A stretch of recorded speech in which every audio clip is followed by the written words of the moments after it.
নমস্কাৰ, এই মুহূৰ্তত আহি পৰিছে ৰাতিপুৱাৰ কেইবাটাও বিগ ব্ৰেকিং নিউজ। আজি হৈছে 29 এপ্ৰিল। অৱশেষত চিন্তামুক্ত হল হাজাৰ হাজাৰ মহিলাৰ তালিকাৰ পৰা নামকৰণ হওক প্ৰতিগৰাকী মহিলাই লাভ কৰিব অৰুণোদয়। প্ৰতিমাহৰ 10 তাৰিখে অৰুণোদয় আঁচনি একাউণ্টত 550 টকা সোমাব। পিএম কিষাণৰ প্ৰতিজন হিতাধিকাৰী বেংক একাউণ্টত 3000 টকা সোমাব। পিএম কিষাণৰ 23 নং কিস্তিক লৈ কেন্দ্ৰীয় চৰকাৰৰ ফালৰ পৰা বৃহৎ সিদ্ধান্ত গ্ৰহণ কৰিছে। যিসকলে চৰকাৰী কৰৰ বাবে জিঅ'ডিং কৰিছে চৰকাৰী কৰৰ প্ৰথম কিস্তি টকা ৰিলিজ কৰিব। যিসকলে আবেদন কৰা নাই নতুনকৈ কৰিব পাৰিব আবেদন। 8 কোটিৰ প্ৰতিজন মহিলা বেংক একাউণ্টত 5000 টকা সোমাব। যদি আপুনি 10000 টকা চেক পাইছে ভাল খবৰ। ৰেচন কাৰ্ড থাকিলে লাভ কৰিব 4টা নতুন আঁচনি।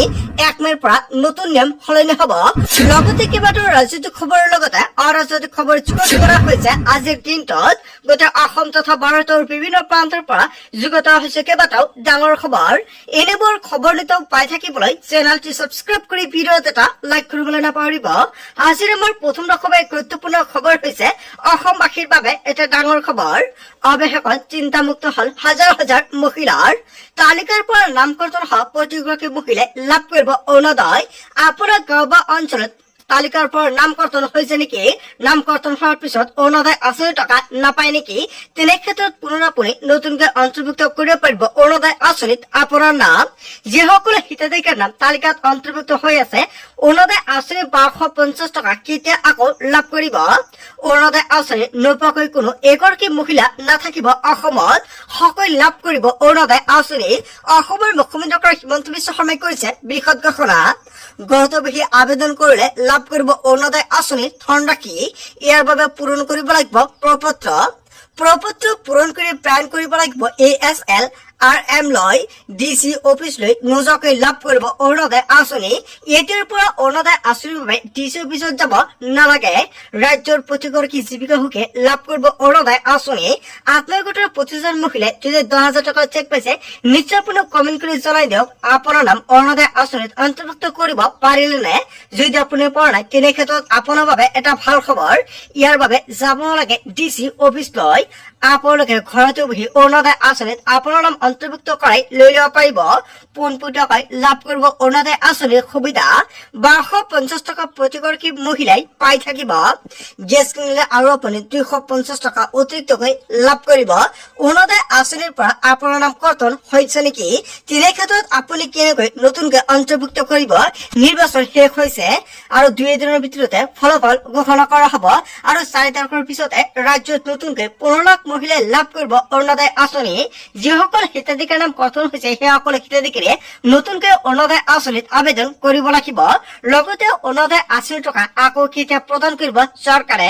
10 মেত লাখ লাখ হিতাধিকাৰীৰ একাউণ্টত অৰুণোদয় আঁচনিৰ টকা প্ৰদান কৰিব। যদি পুনৰ অসমৰ মুখ্যমন্ত্ৰী হিমন্ত বিশ্ব শৰ্মাই মুখ্যমন্ত্ৰী হয় তেনে ক্ষেত্ৰত আপোনাৰ একাউণ্টত 10 তাৰিখত টকা সোমোৱাটো নিশ্চিত। সেয়েহে আজিৰ ভিডিঅ'ত যিমান পাৰে সকলোৱে শ্বেয়াৰ কৰি দিব। তাৰ পিছত অসমবাসী ৰাজুক জনসমাৰ পৰৱৰ্তী খুবেই গুৰুত্বপূৰ্ণ খবৰ। লগতে এটা ডাঙৰ খবৰ, চৰকাৰী প্ৰশিক্ষণৰ নামত টকা সংগ্ৰহ কৰিছে নেকি কোনোৱাই? আপুনি চৰকাৰী কৰৰ বাবে জিঅ'ডিং কৰিছে নেকি?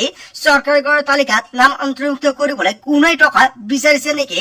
বা চৰকাৰী ঘৰ আবেদন কৰিবলৈ কোনোৱাই টকা বিচাৰিছে নেকি? তেন্তে আপোনাৰ বাবে এটা ভাল খবৰ। বিনামূলীয়া ঘৰৰ বাবে 1 টকা নিদিব আপুনি। ঘৰ দিয়াৰ নামত কোনো লোকে বিচাৰিলে লগে লগে দিয়ক আপুনি অভিযোগ। যদি কোনে কৈছে চৰকাৰী ঘৰ দিম টকা লাগে লগে লগে ডাইৰেক্ট আপোনালোকে অভিযোগ দিয়ক। যিকোনো আঁচনিৰ নামত ধন লোৱা দালাল পৰিব বিপদত। চৰকাৰী প্ৰশিক্ষণৰ নামত টকা সংগ্ৰহ কৰে নেকি আপুনি? তেনে ক্ষেত্ৰত আপুনি বিপদত পৰিব। যদি আপুনি চৰকাৰী ঘৰৰ বাবে জিঅ'ডিং কৰি থৈ দিছে আপুনি নিশ্চিত থাকক।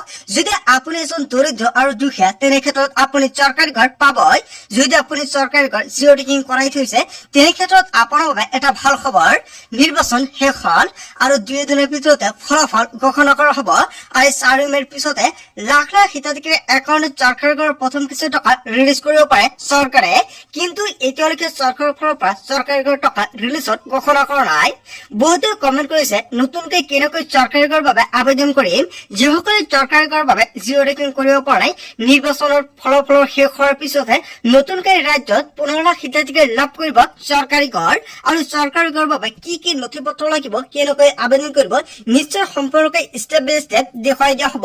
যিসকলে জিঅ'ডিং কৰিছে অতি শীঘ্ৰে চৰকাৰী ঘৰৰ প্ৰথম কিস্তি টকা লাভ কৰিব বেংক একাউণ্টত। আৰু পিছত অসমবাসী ৰাজুক জনাইছো আমাৰ পৰৱৰ্তী খুবেই গুৰুত্বপূৰ্ণ খবৰ লগতে এটা ডাঙৰ খবৰ ৰাজ্যৰ কৃষকসকলৰ বাবে আহি গল ডাঙৰ খবৰ প্ৰতিগৰাকী কৃষকে পঞ্জীয়ন কৰিব লাগিব নিজৰ নাম জিলাই জিলাই চলি আছে কৃষক পঞ্জীয়ন কাৰ্যসূচী অন্যথা আপোনাৰ বেংক একাউণ্টত পিএম কিষাণৰ টকা নাপাব সকলো বৃত্তি নিৰ্বাহীকে কৃষকে পঞ্জীয়ন কৰাটো বাঞ্ছনীয় পঞ্জীয়নৰ বাবে নিজ নিজ গাঁও প্ৰধানৰ সৈতে যোগাযোগ কৰক জিলা সাধাৰণ সেৱা কেন্দ্ৰ CHC সমূহতো পঞ্জীয়ন চলি আছে কৃষক পঞ্জীয়নৰ বাবে প্ৰয়োজন হ'ব 4বিধ নথিপত্ৰ আপোনালোকে সম্পূৰ্ণকৈ মন কৰি যাওক এই 4বিধ নথিপত্ৰ আপোনাৰ আছেনে আধাৰ কাৰ্ড পান কাৰ্ড আধাৰ পঞ্জীকৃত মোবাইল নম্বৰ আৰু মাটিৰ জমাবন্দী এই 4বিধ নথিৰ সৈতে আপুনি পঞ্জীয়ন কৰিব পাৰিব নিজৰ নাম যদি আপোনালোকে পঞ্জীয়ন কৰে তেনে ক্ষেত্ৰত বছৰি ৬০০০ টকা লাভ কৰিব একাউণ্টত আৰু এই টকা পিএম কিষাণৰ অধীনত প্ৰদান কৰা হয় কৃষক পঞ্জীয়ন হোৱাৰ পিছতে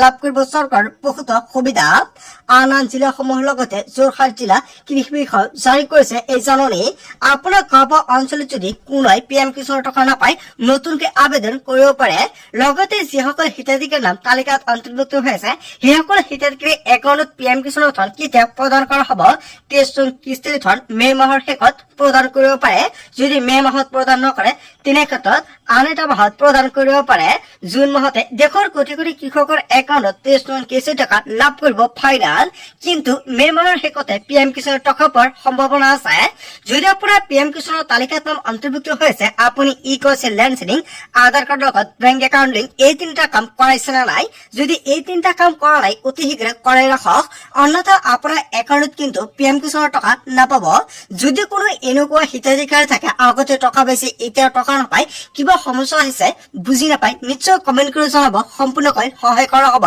আৰু পিছত অসমবাসী ৰাজুক জনাইছো আমাৰ পৰৱৰ্তী খুবেই গুৰুত্বপূৰ্ণ খবৰ লগতে এটা ডাঙৰ খবৰ 48 ঘণ্টাৰ ভিতৰতে ভাৰত এৰি যাওক বাংলাদেশী প্ৰধানমন্ত্ৰী নৰেন্দ্ৰ মোদীৰ হুংকাৰ লাষ্ট ৱাৰ্নিং প্ৰধানমন্ত্ৰী নৰেন্দ্ৰ মোদীৰ 29 এপ্ৰিলৰ পূৰ্বে ভাৰতে গুচি যাওক অনুপ্ৰৱেশকাৰী মাজত মাত্ৰ কেইটামান ঘণ্টা বাকী আছে এটা অনুপ্ৰৱেশকাৰী ভাৰতত থাকিব নোৱাৰিব আজিৰ দিনৰ ভিতৰতে এৰিব লাগিব ভাৰতত অনুপ্ৰৱেশকাৰীৰ কোনো স্থান নাই 29 তাৰিখলৈকে সময়সীমা দিছে প্ৰধানমন্ত্ৰী নৰেন্দ্ৰ মোদীয়ে ভাৰতেৰে গুচি যাওক অন্যথা কথা বেয়া হ'ব 4 মেৰ পিছত এটা কৰি অনুপ্ৰৱেশকাৰী বিচাৰি খেদা হ'ব অসমৰ পৰা 4 মেৰ পিছত ফুল একশন মোডত নামিব চৰকাৰ বাংলাদেশী ৰঙাচক্ষু দেখুৱাই কজন প্ৰধানমন্ত্ৰী নৰেন্দ্ৰ মোদীৰ অবৈধভাৱে ভাৰতত প্ৰৱেশ কৰা কোনো মানুহ থাকিব নোৱাৰিব 48 ঘণ্টাৰ ভিতৰত ভাৰতেৰে গুচি যাওক বাংলাদেশী 48 ঘণ্টা সময়সীমা বান্ধি দিছিল প্ৰধানমন্ত্ৰী নৰেন্দ্ৰ মোদীয়ে